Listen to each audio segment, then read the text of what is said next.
वालेकुम, नमस्कार, आदाब। दोस्तों, मैं आपका दोस्त रियाज रही और आप लोग देखना शुरू कर चुके हैं आपका अपना चैनल अपना गांव। अपना गांव में चुनावी हलचल को लेकर आप लोगों के प्रत्याशी प्रतिनिधियों के पास तीखे सवालात रखे जाते हैं। आज हमारे खास मेहमान हैं साजा समदानी साहब उर्फ सब्बू भाई। तो उनकी तारुफ उन्हीं से पूछते हैं कि वो अभी क्या कर रहे हैं और पहले इलेक्शन में कभी आए थे या नहीं आए थे और विचार क्यों बन रहा है। भैया, आप हमारे व्यूअर्स को बताएं। मुसलमान भाइयों को अस्सलाम वालेकुम, हिंदू भाइयों का आदाब। सबसे पहले मैं आपका शुक्रिया अदा करना चाहता हूं कि आप बहादुरीन के सरजमी से चलकर आपको चादामन पहुँचे। ये हमारी खुशनसीबी है कि आप लोग उस लायक समझे और यहाँ पहुँचे। ये बहुत बड़ी बात है और आप लोगों का जितना भी शुक्रिया अदा किया जाए उतना कम है। देखिए भैया, चुनावी हलचल तो है, 2020 में चुनाव होना है, ये सबको मालूम है। चुनाव होना अलग चीज़ है, लेकिन चुनाव का जो समीकरण है वो अभी से आपका चुनाव समीकरण बन रहा है। अगर ये हमारे लोग हमको चुनाव लड़ने बोलेंगे तो हम लड़ेंगे, लेकिन हम अब तक कोई चुनाव लड़े नहीं हैं। मेरे अब्बा जनाब सादिक समदानी साहब चुनाव लड़े हैं और पहले हम लोग समाजवादी से इलेक्शन लड़े थे 95 में। उसके बाद से उसके बाद से हम लोग किसी पार्टी से चुनाव नहीं लड़े। उसके जब से हम लोग तस्लीमुद्दीन साहब मरहूम श्री जनाब तस्लीमुद्दीन साहब के साथ हुए, तब से 95 से लेके अब तक हम लोग महागठबंधन के साथ हैं। 2010 में हम लोगों को चांस भी मिला कांग्रेस से। उसके कुछ ही दिन फिर उस टाइम हम लोगों को हार का सामना करना पड़ा। उसके कुछ दिन बाद फिर से 2014 में उपचुनाव हुआ। फिर उसमें हम लोगों को लगभग 33,000 के आसपास वोट आया। कहीं ना कहीं हम लोग 3,500 वोट से पिछड़ गए। वो भी कहीं ना कहीं हमारे लोग तो हमको मदद बहुत किए थे, यानी कि जनता हम लोग को, जनता जनार्दन जो वोट देने का काम किया वो दिया। लेकिन हमारी क्या बोलिए किस्मत ख़राब या पार्टी हमारे साथ खड़ी नहीं रही। कभी हमको बागी प्रत्याशी के नाम पे इंट्रोड्यूस करा गया, उसलिए चुनाव हारे। चुनाव हम लोग हारे कहाँ, लोग हम लोगों को वोट दिए हैं और चुनाव हम लोग जीते हुए थे। सर, सुनने में आ रहा है कि इस बार आप प्रत्याशी बनेंगे, लोग अगर चाहे तो अभी विधानसभा, क्योंकि आपके विधानसभा पूरे किशनगंज में आदर्श विधानसभा कहा जाता है, तो अभी लोग बहुत सारे लोग प्रत्याशी बन के आ रहे हैं। तो ऐसे में क्या विधानसभा में काम नहीं हुआ है जिसकी वजह से लोग प्रत्याशी बन रहे हैं, या फिर आपके दिल में भी आ रहा है, ऐसा क्यों? देखिए, ये आदर्श विधानसभा आज नहीं बना है। ये आदर्श विधानसभा आप देखिएगा 2000 लगभग 96 से ये आदर्श विधानसभा बना हुआ है कि जनाब तस्लीमुद्दीन साहब जब यहाँ से सांसद हुआ करते थे, उनका सारा काम जो होता था वो कोचाधाम में हमेशा विशेष ध्यान दिया जाता था।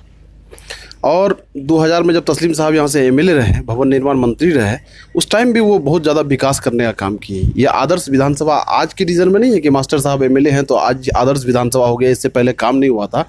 यहाँ से ज़्यादा जो यहाँ तो देखिए, यहाँ पे जो मिला मास्टर साहब को, ठीक है, ABCD जो शुरू होता है वो शुरुआत तो पहले से ही किया हुआ था, ठीक है। और ये शुरुआत इसलिए पहले से किया हुआ था, ये क्षेत्र जेड तक तो नहीं, ये क्षेत्र क्यू तक पहुँच गया था। तस्लीम साहब रहे, उसके बाद अख्तरुल ईमान साहब रहे, उसके बाद मास्टर साहब आए। ये क्षेत्र पहले तस्लीम साहब का हमेशा, जब से 96 से वो MP बने यहाँ से, हमेशा तस्लीम साहब का यहाँ ध्यान रहा और ये केंद्र का बिंदु है और हमेशा से यहाँ ध्यान रहा तस्लीम साहब का। तो ये विधानसभा छोड़ करके आप अगर चले जाइएगा अमोर बैसा, वहाँ जो जलील मस्तान साहब जो काम किए हैं तो वो 0 से शुरू किए हैं और इन लोगों को बनाया हुआ सब कुछ मिला। तो आदर्श विधानसभा तो होना ही था। और वहाँ अमोर बैसा से देख लीजिए, जलील मस्तान साहब A से शुरू किए हैं, अभी जाके वो MNO तक पहुँचे हैं, Z तक नहीं। कोचाधाम भी आपका Z तक नहीं पहुँचा है। जो आई है अभी AIMIM, तो कहीं ना कहीं अभी ये सीमांचल में, बिहार में तो नहीं कहूँगा, लेकिन सीमांचल में ये तीसरी बड़ी पार्टी है। एक NDA है, एक महागठबंधन है और तीसरा ये है। तो इनको आने से, मजलिस को आने से क्या गठबंधन में दिक्कतें आएंगी? देखिए भैया, गठबंधन अगर जी प्रत्याशी बढ़िया उतारेगी ना तो मजलिस से किसी को कोई फ़र्क नहीं पड़ता है। अगर जी गठबंधन टिकट दे देगी ऐसे दलों को तो ये फिर मजलिस को एक बड़ा रूप माना जा सकता है। लेकिन टिकट का जो टिकटार्थी होगा वो बेहतर से बेहतर कैंडिडेट उतारना पड़ेगा। ज़मीनी स्तर पे सर्वे करना पड़ेगा, चाहे किसी भी पार्टी का हो, सर्वे तो करना पड़ेगा। सर्वेयर जब तक नहीं कीजिएगा तब तक आपको आकलन नहीं होगा, हवाई में जो टिकट मिल जाता है हेलीकॉप्टर में बैठ के, वैसा टिकट दीजिएगा तो मजलिस यहाँ पे पनपेगी। ठीक है, अगर ये हवाई संरक्षण ने ज़मीनी स्तर पर सर्वेयर आके सर्वे करके जाएगा किसको टिकट जाना चाहिए, किसको टिकट मिलना चाहिए, वैसे शख्स के हाथ में अगर ये टिकट पड़ता है तो मजलिस का एक बात बोल देता हूँ कि 10,000 से 12,000 वोट नहीं हो पाएगा। कहीं ना कहीं आपके भी दिल में है कि इलेक्शन लड़े अगर जनता चाही तो अगर आपको जनता चाहिए और आप अगर इलेक्शन लड़ने के बाद अगर जीतने का काम करेंगे तो आपका पहला काम क्या होगा यहाँ के बेरोज़गार युवाओं के लिए जो पढ़े लिखे हैं और बाहर में अगर के होटलों में पोछा मारने का काम कर रहे हैं, उन लोगों के लिए आपका क्या काम रहेगा? देखिए सर, सबसे पहली बात तो मैं चुनाव लड़ना नहीं चाहता हूँ। अगर जी हमारे लोग, जितने लोग हमारे साथ हैं, वो लोग अगर जी बोलेंगे नहीं आपको चुनाव लड़ना है तो उन लोगों का दिल रखने के लिए मैं चुनाव लड़ सकता हूँ। लोग चाहेंगे तब। मेरा अपना विचार तो नहीं है कि हम चुनाव लड़ें। कि देखिए, सिर्फ पोस्ट में आना ही बहुत बड़ी बात नहीं है, लोगों की जिम्मेदारी को समझना बहुत बड़ी बात है। ठीक है, यहाँ पे एक्सपेक्ट करके बैठ जाएंगे कि बेरोजगार, एक एमएलए की औकात नहीं है कि वो सारे नौजवान जितने हैं उनका बेरोजगारी का हल कर दे। हाँ, लेकिन मेरा ये वादा रहेगा कि बेरोजगारी ख़त्म होगा, लेकिन एक साथ नहीं। 5 साल के कार्यकाल में ये है कि अगर जी 100% बेरोजगार है, ठीक है, तो 60% को बेरोजगारी को ख़त्म करने का काम करूँगा, ये मेरा वादा रहेगा। ये नहीं बोलता हूँ कि 5 साल अगर जी मैं जीत गया तो 5 साल में लोगों का एकदम पूरा एकदम आसमान से चांद तोड़ के ला के दूंगा। ये जो झूठा वादा करते हैं लोग, मैं वो झूठा वादा नहीं कर। जितना मैं कर सकता हूँ मैं उतना बोलूँगा। ये जो है लोग दिल्ली उल्ली जाते हैं, दिल्ली बेंगलोर जैसे शहरों में, यहाँ के लोग जब जाते हैं ना, उनके घर में देखने की ज़रूरत है। आज लॉकडाउन हुआ, बेचारे लोग कैसे कैसे घर आए, उनके दिल से पूछने की ज़रूरत है। वो लोग बहुत, अभी देखिए, अभी जैसे आपका वो लोग जो घर आया, बेचारे लोगों के पास अभी जो स्थिति है कि काम नहीं है। अभी लोग काम खोजते फिर रहे हैं कि भाई काम क्या होगा।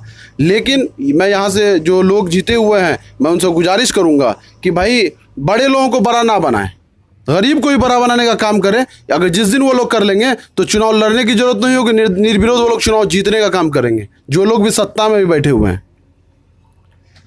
सर, जैसे कि अभी कोरोना महामारी को लेकर के पहला लॉकडाउन हुआ और लॉकडाउन में बहुत सारे लोग घर में बैठ गए, बहुत सारे लोग बाहर में रह गए।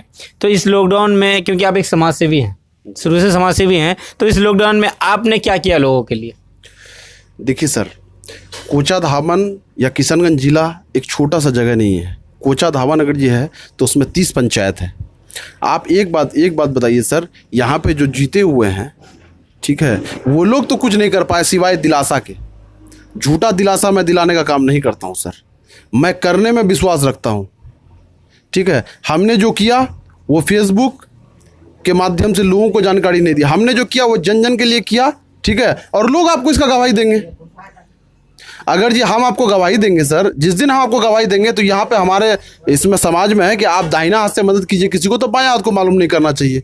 आप देख लीजिए, जितने लोग भी, जितना भी, अगर जी एक बिस्किट का पैकेट से लेके जितना भी कुछ बटा है, सब में आप सब नेता का फोटो देखे होंगे, चाहे वो जितना भी उच्च स्तरीय नेता हैं जो अपने आप को कहते हैं कि मैं सियासत करता हूं, मैं लोगों के बीच में हूं, मैं लोगों के साथ हूं, मैं लोगों का हमदर्द हूं। मैं वैसे लोगों को हमदर्द नहीं मानता हूं। ठीक है, किसी को एक पैकेट चावल दे रहे हैं साहब या कुछ दे रहे हैं, लेकिन अगर जी जो लेता है ना, इस लॉकडाउन के पीरियड में आप देखे होंगे, जो लेता है ना वो कपड़ा ढक के लेता है। इसलिए कपड़ा ढक के लेता है, उसकी मजबूरी है। नहीं लेगा तो उसके घर में चूल्हा चक्की नहीं जलेगा, नहीं लेगा तो उसके घर में खाना नहीं बनेगा, उसका बच्चा भूखा रहेगा। वो लाचारी के तहत लेता है, तो उस लाचारी का लोग मजाक बनाए हैं। मैं मजाक बनाने का काम नहीं किया हूँ। कहा कि ऐसा कुछ नहीं है, बस विपक्षियों का एक बोल रह गया, बोल रहे हैं वो लोग, हम लोग पर इल्ज़ाम लगा रहे हैं, तो आप भी वही बोल रहे हैं? नहीं, देखिए सर, हम किसी विधायक को नहीं बोलना है, हम किसी सांसद को नहीं बोलना है। ठीक है, यहाँ पे आप जब कीजिएगा सर ज़मीनी स्तर पे बात, ठीक है, हम बोलते हैं कि आप बोलते हैं, हम बोलते हैं कि करप्शन नहीं है। ठीक है, तो इसके नाम पे क्यों पैसा लिया जा रहा है? क्या बोलते हैं उसको, आधार कार्ड के नाम पे पैसा लिया जा रहा है, लोगों से जैसा जानकारी मिल रही है। ठीक है, उसके बाद जाति निवासी के नाम पे पैसा लिया जा रहा है। लोग एक दिन में काम करने जाता है, एक दिन में वो काम नहीं होता है। ठीक है, ब्लॉक की स्थिति और भी बदहाली होती जा रही है, रोड का स्थिति और बदहाली होता जा रहा है। हम किसी विधायक जी को टारगेट हम नहीं बोल रहे हैं कि विधायक जी बोल रहे हैं कि ये नहीं है, ये विपक्ष, देखिए पक्ष विपक्ष होता रहेगा। पक्ष विपक्ष होता रहेगा, ठीक है। तो ये तो भैया ये तो हमेशा से एक कार्यकाल रहा है सबके रीजन में। आप किसी भी रीजन में पूछिएगा तो वो बोलेंगे भाई ये विपक्ष का काम है हल्ला करना, ठीक है। किसी भी कार्यकाल में, इससे पहले कार्यकाल में जाइएगा वो भी बोलेंगे भाई विपक्ष का काम है, उससे पहले कार्यकाल में जाइएगा भाई विपक्ष का काम है। देखिए विपक्ष का काम जरूर है लेकिन सच्चाई भी तो है। बिना सच्चाई के कोई बात ज़मीनी स्तर पे उतरता है क्या? आप देख लीजिए कि जैसे आप बहादुरगंज से चल के आए तो आप सही बताइए कि आप जो चल के आए आपको क्या स्थिति लगा। आप हमसे बेहतर स्थिति बता सकते हैं, हमसे बेहतर स्थिति आप बता सकते हैं क्योंकि आप इतने दूर से चल के आए हैं। चलिए भाई हम उनके विपक्ष में तो भाई हम बोल सकते हैं, लेकिन आप इतने दूर से जो चल के आए आपको कैसा लगा ये बताइए सर। सर मेरा आखिरी सवाल ये है कि अगर आप विधानसभा इलेक्शन में नहीं आते हैं, अगर लोग, क्योंकि आपका कहना है कि मैं आना नहीं चाहता हूँ, लोग चाहेंगे तो आएंगे, तो इस बार आप, क्योंकि आप महागठबंधन के लोग हैं, अगर महागठबंधन अच्छा नेता या अच्छा प्रतिनिधि प्रत्याशी यहाँ पे नहीं देती है तो आप इस बार किसका सपोर्ट करेंगे, मजलिस का या जदयू का या फिर महागठबंधन का? देखिए सर, आप हमको क्या समझते हैं पहले ये बताइए। एक नेता के रूप में बोल रहे हैं या एक समाजसेवी के रूप में बोल रहे हैं या एक आम जनता के हिसाब से बोल रहे हैं? आप पहले हमको उस हिसाब से बोलिए। सर आप आम जनता भी हैं, नेता भी हैं और समाजसेवी भी हैं, इसलिए आम जनता के हिसाब से बोल रहे हैं, ठीक है। तो कहीं ना कहीं हम महागठबंधन के साथ हैं तो महागठबंधन के साथ ही रहेंगे या MIM के साथ होंगे या जिसके भी साथ हो, वो तो सेकेंडरी मैटर है, ठीक है। लेकिन एक बात ये कहना चाहेंगे कि जैसे अगर हम इलेक्शन लड़ते हैं, मेरे अब्बा इलेक्शन लड़ते हैं, 33,000 वोट हमको आया हुआ है, ठीक है। तो हमारे लोगों को बुलाना तो पड़ेगा ना। सारे लोगों का राय मशवरा से जो भी होगा, महागठबंधन के साथ तो हम लोग हैं ही, ठीक है। ऐसा नहीं है कि महागठबंधन के साथ नहीं है। महागठबंधन के साथ नहीं होते तो अभी संसद चुनाव में 33,000 वोट हमको भी आया, 33,000 वोट उनको भी, महागठबंधन को भी आया। तो हम महागठबंधन के साथ हैं, इस बात से कहीं कोई इनकार नहीं किया जाता। लेकिन हमारे जो लोग हैं सबको बुलाएंगे, सबका मशवरा लेंगे, सबसे पूछेंगे कि भाई अब क्या करना है इस परिस्थिति में। देखिए यहाँ पे लोग जो है परिस्थिति का नेता नहीं चाहता है। यहाँ पे लोग मजबूती का, कोचाधामन एक ऐसा जगह है यहाँ मजबूती के साथ आदमी लड़ाई लड़ने का काम करता है या जिसके भी विरोध में हो। लेकिन ये है कि यहाँ के देखिए, यहाँ पे जो भी होगा हम लोग महागठबंधन के साथ हैं, महागठबंधन के साथ रहेंगे, चाहे पार्टी जिसको भी कैंडिडेट बनाए। लेकिन तो ये थे हमारे शहजाद समदानी उर्फ सब्बू भाई। हमारे साथ एक समाजसेवी हैं और भट्टा चलाते हैं SBF और डेयरी फार्म भी चलाते हैं। तो मैं भाई का बहुत बहुत शुक्रगुजार हूँ, अपना कीमती वक्त मुझे और हमारी टीम को दी। राज भाई हम भी आप लोगों का बहुत बहुत शुक्रिया अदा करते हैं कि आप लोग बहादुरगंज के भरादर पंचायत से चल के यहाँ आए, ये हमारी खुशनसीबी है। नहीं तो भैया इस लायक हम नहीं हैं कि आप इतने दूर से चल के आए। ये हमारे लिए बहुत बड़ी बात है भैया। जितना भी आप लोगों का शुक्रिया अदा किया जाए उतना कम है भैया। जी बहुत बहुत शुक्रिया भैया। और हमारे व्यूअर्स से मेरा कहना यही है कि हमारे चैनल को सब्सक्राइब करें, वीडियो को पूरा देखें। और वीडियो में का अपना चैनल के साथ मैं आपका दोस्त रियाज राही, साथ ही आशिक इलाही के साथ खुदा हाफिज़। अस्सलाम वालेकुम।